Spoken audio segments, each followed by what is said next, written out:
Benar Tuhan, Engkau Bapa yang mengenal kedalaman hati kami. Engkau Bapa yang tahu Tuhan kehidupan kami. Tuhan, hari ini Tuhan, kami mau tundukkan hati kami dan pikiran kami pada sabda-Mu Tuhan. Biarlah Tuhan, hati kami yang kering ini diisi lagi melalui kebenaran firman-Mu. Hati kami yang gersang ini Tuhan, dialiri lagi Tuhan dengan firman-Mu. Karena firman-Mu Tuhan terang bagi jalan kami. Firman-Mu adalah berkuasa di atas segala sesuatunya Tuhan. Biarlah firman-Mu yang memperbaharui kami. Kami siap Tuhan dibentuk, dikoreksi, ditegur. Dan hamba-Mu pakai hamba, urapi hamba. Biarlah apa yang hamba sampaikan adalah kebenaran firman-Mu. Di dalam nama Tuhan Yesus Kristus kami berdoa. Amin. Shalom, selamat malam bagi kita semua. Gimana kabarnya? Sehat-sehat? Sehat. Saya ingin mengajak kita semua membuka Alkitab kita di dalam Keluaran pasal yang ke-13 ayat 11 sampai 16. Saya akan membacakannya bagi kita semua.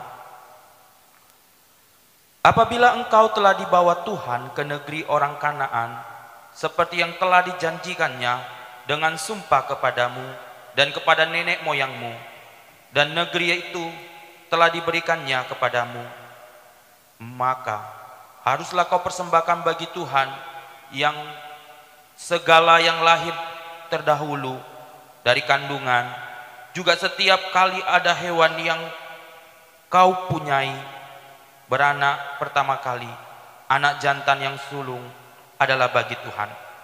Tetapi setiap anak keledai yang lahir terdahulu kau tebus dengan seekor domba, atau jika engkau tidak menebusnya, engkau harus mematahkan batang lehernya.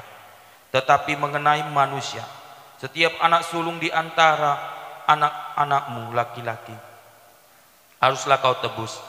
Dan apabila anakmu akan bertanya kepadamu di kemudian hari, apakah artinya itu? Maka haruslah engkau berkata kepadanya, dengan kekuatan tangannya Tuhan telah membawa kita keluar dari Mesir, dari rumah perbudakan. Sebab ketika Firaun dengan tegar menolak untuk membiarkan kita pergi, maka Tuhan membunuh semua anak sulung di tanah Mesir, dari sulung manusia sampai anak sulung hewan. Itulah sebabnya maka aku bisa mempersembahkan kepada Tuhan segala binatang jantan yang lahir terdahulu dari kandungan, sedang semua anak sulung di antara anak laki-laki kau tebus. Hal itu harus menjadi tanda pada tanganmu dan menjadi lambang di dahimu, sebab dengan kekuatan tangannya Tuhan membawa kita keluar dari tanah Mesir. Ya, tema renungan kita bicara tentang kekuatan tangan Tuhan yang membebaskan. Kekuatan tangan Tuhan yang membebaskan. Setiap kita manusia tidak lepas dari namanya pergumulan dan masalah. Masalah dan pergumulan tidak satu pun bisa dihindari oleh manusia. Semuanya akan diperhadapkan dan akan mengalami pergumulan dan masalah. Dan masalah itu bukanlah Tuhan sedang menghukum kita. Tidak selamanya Tuhan menghukum kita. Tapi melalui masalah kadang juga Tuhan memproses kehidupan kita. Ada juga masalah karena dosa dan pelanggaran kita. Kalau kita melihat bagaimana teks ini, bagaimana bangsa Israel mengalami suatu masalah yang luar biasa. Bagaimana Bangsa Israel berada di Mesir, diperbudak selama 430 tahun lamanya. Itu bukan satu hari dua hari, bertahun-tahun. Mereka mengalami tekanan, mereka mengalami namanya penindasan. Memang waktu zamannya Yusuf, orang Israel mengalami ketenangan, kedamaian. Tapi sesudah Yusuf meninggal dunia, lahirlah Raja Firaun yang tidak mengenal Yusuf, yang akhirnya menginginkan semua orang Israel dibinasakan dan semua laki-laki diperkerjakan menjadi budak. Tapi Tuhan tidak membiarkan bangsa ini mengalami penindasan begitu panjangnya. Bahkan Tuhan membawa bangsa ini keluar daripada perbudakan. Tuhan membawa mereka, menuntun mereka dengan tangannya sendiri. Bahkan Tuhan membebaskan mereka dari persoalan, dari perbudakan. Lalu kita melihat bagaimana. Bukan karena usaha daripada bangsa Israel mereka bisa keluar. Bukan karena kekuatan bangsa Israel mereka mampu keluar daripada perbudakan. Enggak. Tapi dengan caranya Tuhan sendiri, dengan kekuatan tangannya Tuhan sendirilah bangsa Israel bebas daripada perbudakan.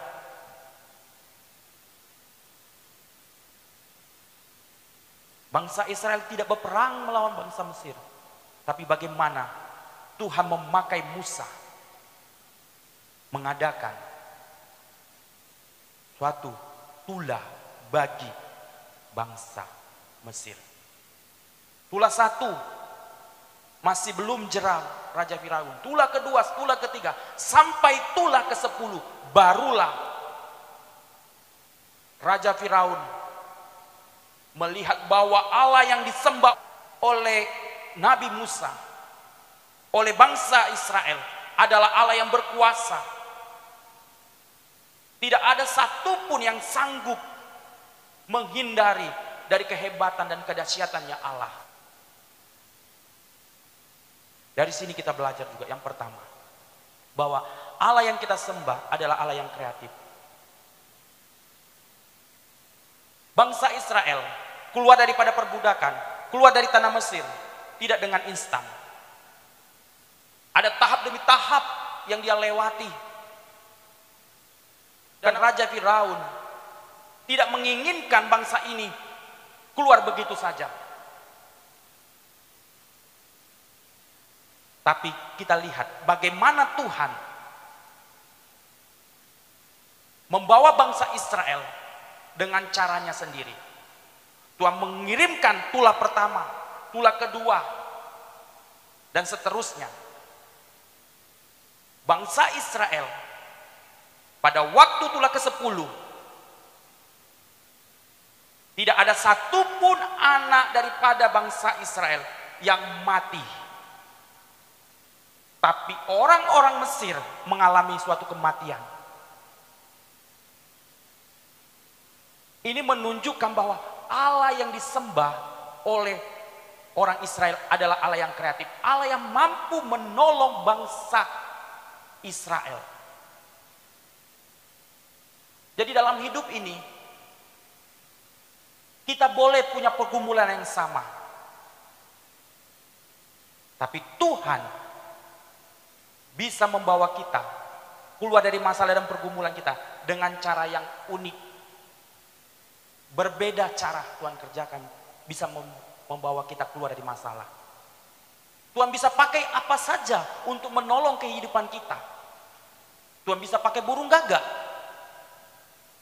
Tuhan bisa pakai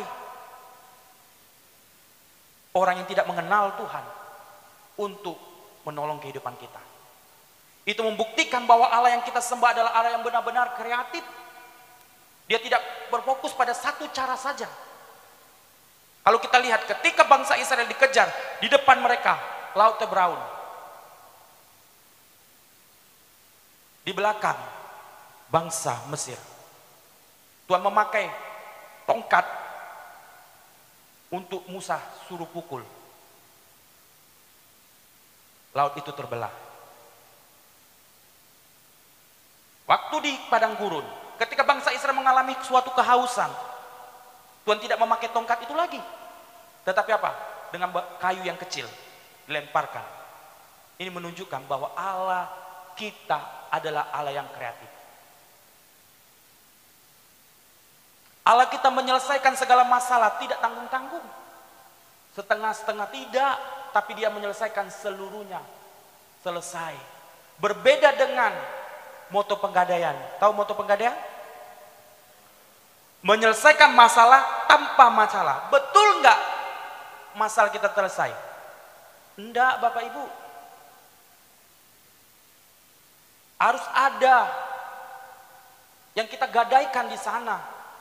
Misalnya kita mau minjam uang, BPKB motor atau BPKB mobil harus digadaikan baru cair uang itu. Oke, selesai itu apa? Kita harus bayar utang itu supaya keluar kembali. Tuhan tidak begitu. Dia menyelesaikan secara total.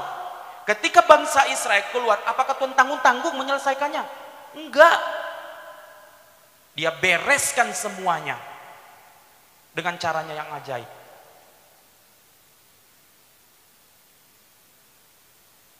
Untuk melihat Tuhan yang kreatif, lihatlah diri kita sendiri. Betapa kita diciptakan dengan kreatif. Coba kalau lubang hidung kita menghadap ke atas, waktu hujan turun, gimana? Masuk hujan kan? Tapi Tuhan ciptakan kita kemana hidung? Ke bawah kan? Itu kreatif nggak Allah kita? Itu menunjukkan kreatif. Coba kalau telinga kita di atas kepala ini arah ke atas, masuklah telinga kita, air ke dalam telinga kita. Itu menunjukkan salah satunya bahwa Allah itu benar-benar kreatif. Kalau kita pun hari ini punya masalah, tenang Bapak Ibu. Tuhan kita yang sembah adalah Allah yang kreatif, mampu menyelesaikan masalah kita. Mungkin kita ditolong dengan cara yang berbeda. Kemarin, besok pun juga akan ditolong dengan cara yang berbeda. Bangsa Israel ditolong dengan cara Allahnya sendiri.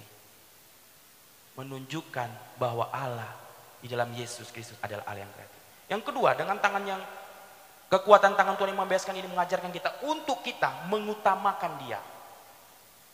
Tuhan mengatakan kepada bangsa Israel, ketika lahir anak sulung dari binatang harus persembahkan kepada Tuhan, mengingat bahwa Tuhan telah mengerjakan pertolongan bagi bangsa Israel, dan kamu pun harus mempersembahkan yang terbaik daripada Tuhan di dalam kehidupan kita. Ketika kita punya masalah, apa yang kita utamakan? Tuhan atau masalah? Jujur-jujur aja lah kita. Kita selalu memikirkan masalah kita. Kita jarang mengutamakan Tuhan. Waktu punya masalah, nangis-nangis kita datang di hadirat Tuhan. Waktu selesai masalah pergumulan, doa kita terjawab, kita lupa kepada Tuhan. Tapi Tuhan mengingatkan kita, apapun yang terjadi saat ini, tetaplah prioritaskan Tuhan, tetaplah utamakan Tuhan. Saya sering sampaikan bahwa Matius 6 ayat 33, carilah dulu kerajaan Allah, maka semuanya akan ditambah kepadamu. Prioritaskan Tuhan dulu dalam hidup ini, baru segalanya Tuhan akan kerjakan yang terbaik, yang tidak pernah kita pikirkan, yang tidak pernah kita duga-duga. Tuhan ingin kita menempatkan Tuhan itu posisi yang utama. Itu yang Tuhan inginkan. Yang kedua, yang ketiga, ini mengajarkan kita bahwa Tuhan ingin memulihkan hidup kita. Kalau kita melihat bagaimana bangsa Israel Tuhan membawa mereka keluar daripada perbudakan supaya mereka kerohaniannya dipulihkan, supaya mereka mengenal siapa Allah yang disembah oleh Musa, supaya mereka tidak bergantung seutuhnya kepada kekuatan bangsa Mesir. Tapi ketika mereka dibawa keluar dan masuk di padang gurun, Tuhan sedang memperbaharui kerohanian mereka. Tuhan ingin yang terutama dipulihkan kerohanian. Mungkin kalau hari ini kita masih sampai saat ini memiliki pergumulan masalah, itu mengajarkan kita untuk kita melekat kepada Tuhan, supaya kita benar-benar bergantung seutuhnya kepada Tuhan, bukan kepada kekuatan manusia. Ketika Tuhan memulihkan keadaan rohani bangsa Israel, maka berkat-berkat pun mengalir dalam kehidupan mereka. Ketika mereka percaya kepada Tuhan seutuhnya, musuh-musuh yang menjadi lawannya tunduk kepada bangsa Israel. Tapi ketika bangsa Israel rohaninya rusak, maka kekalahan terjadi di dalam kehidupannya. Dalam hidup ini yang Tuhan inginkan, kerohanian kita dipulihkan. Kalau pada waktu itu untuk memulihkan keadaan mereka dari dosa, mereka harus mempersembahkan korban persembahan. Tapi kita bersyukur Yesus menggantikan sebagai korban persembahan, memulihkan kehidupan kita dari keterpurukan kita, dari hukuman dosa. Betapa kita bersyukurnya, dan kita bangga punya Allah. Yang selanjutnya, melalui firman Tuhan ini kita belajar untuk hidup pada firman-Nya.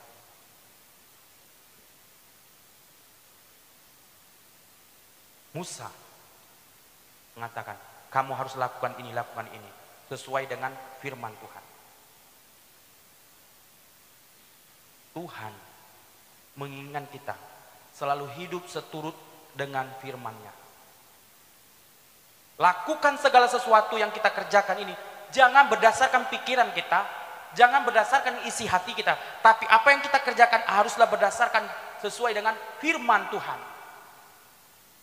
Kalau hidup kita benar-benar seturut dengan firman Tuhan, maka kasih karunia Tuhan itu akan menyertai langkah kita.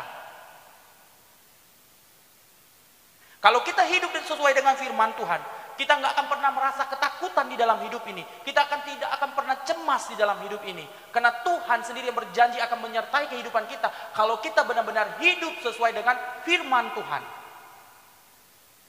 Di dalam firman Tuhan ada janji yang terkandung. Jadi kalau kita mau hidup dalam pemeliharaan Tuhan, hiduplah sesuai dengan firman Tuhan. Bangsa Israel diharuskan untuk mereka melakukan sesuai dengan kebenaran firman Tuhan.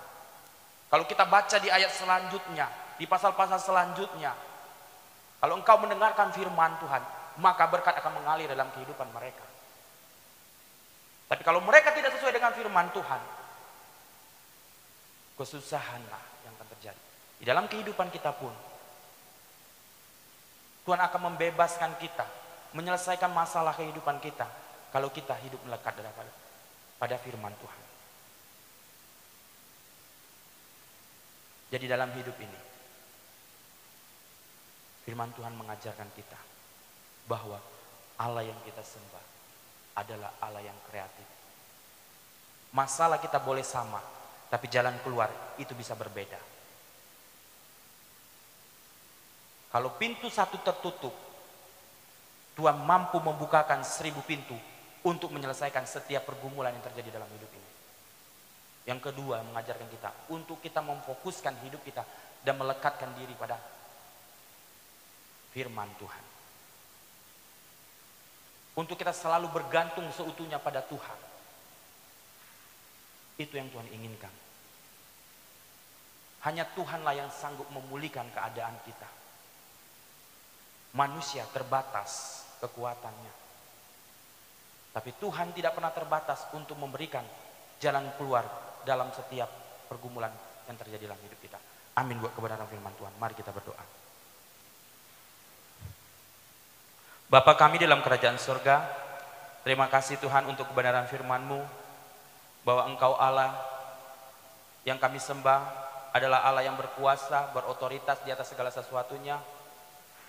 Bahwa Allah yang kami sembah di dalam Yesus Kristus adalah Allah yang kreatif Tuhan. Jika pintu satu tertutup, Engkau sanggup membukakan 1000 pintu bagi kami Tuhan. Engkau Bapa yang sanggup memulihkan keadaan hidup kami Tuhan. Dan Engkau Allah sendiri yang akan selalu menyertai setiap langkah kami. Ajar kami Tuhan untuk menjadi pelaku-pelaku firman-Mu. Di dalam nama Tuhan Yesus Kristus kami berdoa. Amin.